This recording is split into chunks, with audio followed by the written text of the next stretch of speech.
నాకు గుడివాడ అమర్నాథ్ని చూడగానే ఒక ఆలోచన వచ్చిందండి, ఒక ఫీలింగ్ అన్నమాట. అసలు ఏమీ తెలియని ఇంత కొండేరు పప్పని జగన్మోహన్ రెడ్డి అనే వ్యక్తి అసలు మంత్రిని ఎలా చేశాడు ఇవాళకి అర్థం కాదు. ఇవాళ ఒక ప్రెస్ మీట్ పెట్టాడు. ఆ ప్రెస్ మీట్లో మాట్లాడుతూ లోకేష్ గారిని ఉద్దేశించి, ప్రభుత్వాన్ని ఉద్దేశించి, ఈ ప్రభుత్వం పరిశ్రమలకి భూములు కేటాయిస్తూ అతి తక్కువ ధరకే, అంటే ఒక ఎకరాకే 99 పైసలకి లీజుకి ఇస్తున్నారు.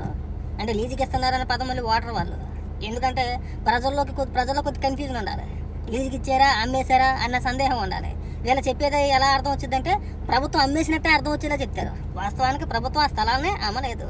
ఏ పరిశ్రమకైనా సరే, ఏ ప్రభుత్వం అయినా సరే భూములు అమ్మరు, లీజుకే ఇస్తారు. కానీ లీజుకి ఇచ్చిన మాటను పక్కన పెట్టేసి కట్టబెట్టేశారనో, రాసిచ్చేశారనో, అమ్మేశారనో అర్థాలు వచ్చేలాగా మాట్లాడుతూ ఉంటారు. ఇవాళ ప్రెస్ మీట్లో కూడా సేమ్ డైలాగ్. ప్రభుత్వాలకి, పరిశ్రమలకి 99 పైసలకి భూములు ఎలా కేటాయిస్తారు, అదేమన్నా మీ తాతగారు రాస్తా అని మాట్లాడతారు. లేదంటే మీ తాతగారు రాస్తా, విశాఖపట్నం భూములు ఏమన్నా మీ తాత ఆస్తులా అండి గుడివాడ అమర్నాథ్ గారు? నాకు అది తెలియక అడుగుతా. దేశంలో ఏ రాష్ట్రంలో అయినా సరే, ఎక్కడైనా సరే, ఇక్కడే మన రాష్ట్రమనే కాదు, మన దేశంలో ఏ రాష్ట్రంలోనైనా సరే ఒక ప్రభుత్వం ఒక పరిశ్రమకి భూములు కేటాయించినప్పుడు అక్కడ ప్రతిపక్ష పార్టీలు కానీ, లేదంటే ప్రతిపక్ష రాజకీయ నాయకులు కానీ ఎవరైనా సరే ఆ పరిశ్రమకు వ్యతిరేకంగా కానీ, లేదంటే ఆ భూముల కేటాయింపు విధానంలో కానీ ఎవరైనా అబ్జెక్షన్ చెప్పారేమో చూడు, ఎవరైనా ఇంతలా మాట్లాడుతున్నారేమో చూడండి. ఇంత అడ్డగోలుగా ఎవ్వరూ మాట్లాడట్లేదు. మనమే కాదు, మనకంటే అభివృద్ధిలో వెనకబడిన రాష్ట్రాలు అంతకంటే తక్కువకి ఇచ్చిన సందర్భాలు ఉన్నాయి. వెస్ట్ బెంగాల్ కావచ్చు, బీహార్ కావచ్చు, అటు అస్సాం కావచ్చు, ఒడిశా కావచ్చు, ఇవన్నీ చూసుకుంటే మనకంటే వెనకబడి ఉన్న రాష్ట్రాల్లో పరిశ్రమలు పెట్టాలంటే ఆయా ప్రభుత్వాలు అధిక మొత్తంలో రాయితీలు కల్పించాలి. వాళ్ళకి ఫెసిలిటీస్ కల్పిస్తేనే ఆ పరిశ్రమలు ఆ రాష్ట్రంలో పెట్టుబడులు పెట్టడానికి ముందుకు వస్తాయి. మనం నేను ఎక్కడో పెట్టేహారని తీసుకెళ్ళి మన రాష్ట్రం కోసం పోటీ పడి మన రాష్ట్రంలో పెట్టుబడి పెట్టడానికి పరిగెట్టుకొస్తానికి గత 5 ఏళ్ళు ఏం పీకారండి మీరు? నాకు అర్థం కావట్లా. 5 ఏళ్ళు అధికారంలో ఉండి మీరు పీకింది లేదు, సచ్చింది లేదు. ఇవాళ ఇక్కడికి వచ్చి మీ తాతగారు రాస్తా 99 పైసలకి ఇచ్చేస్తారా? మీరు ఎన్ని ఉద్యోగాలు తీసుకొచ్చారు, ఎన్ని లక్షల కోట్ల రూపాయలు పెట్టుబడి తీసుకొచ్చారు, నువ్వెన్ని తీసుకొచ్చావు? మీరు ఎవరికి రూపాయికి భూములు ఇవ్వలేదు కదా. నువ్వు ఎన్ని పరిశ్రమలు తీసుకొచ్చారు, మీరు ఎన్ని వందల కంపెనీలు తీసుకొచ్చారు, ఎన్ని లక్షల కోట్ల రూపాయలు పెట్టుబడి తీసుకొచ్చారు, ఎన్ని లక్షల మందికి ఉపాధి కల్పించారు? చెప్పండి సార్, అది చెప్పాలి కదా.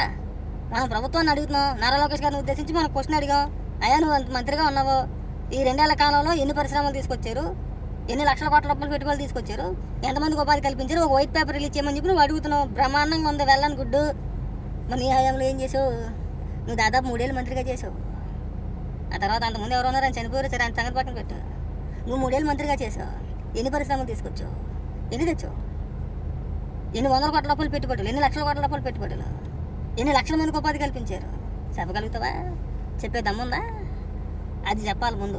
మనం ఎదుటోని క్వశ్చన్ అడిగామంటే, ఇదిగో నేను మంత్రిగా ఉన్నప్పుడు నేను పలానా పరిశ్రమలు తీసుకొచ్చాను, ఇంతమందికి ఉపాధి కల్పించాను, నువ్వు చేసింది ఏంటి 2 ఏళ్లలో, నేను 3 ఏళ్ళు మంత్రిగా చేశాను, ఇగో ఇన్ని పరిశ్రమలు తీసుకొచ్చాను, ఇంతమందికి ఉపాధి కల్పించాను అని చెప్పేసి అని దమ్ముగా చెప్పి ఆ తర్వాత మనం ఎదుటోని క్వశ్చన్ అడగాల. ఇదిగోనయా నేను తెచ్చాను పరిశ్రమ, నువ్వు తెచ్చింది ఏమన్నా చెప్పు. ఇదిగో నేను పలానా పరిశ్రమ తీసుకొచ్చాను, ఇన్ని వేల కోట్ల రూపాయలు పెట్టుబడి, ఇన్ని వేల మందికి ఉద్యోగ అవకాశాలు దొరికినాయి, దానివల్ల తద్వారాగా రాష్ట్ర ప్రభుత్వానికి ఇన్ని లక్షలను కోట్లను ఎంతో కొంత ఆదాయం వచ్చిందని చెప్పి కదా మనం అడగాలి. అది చేత కదట.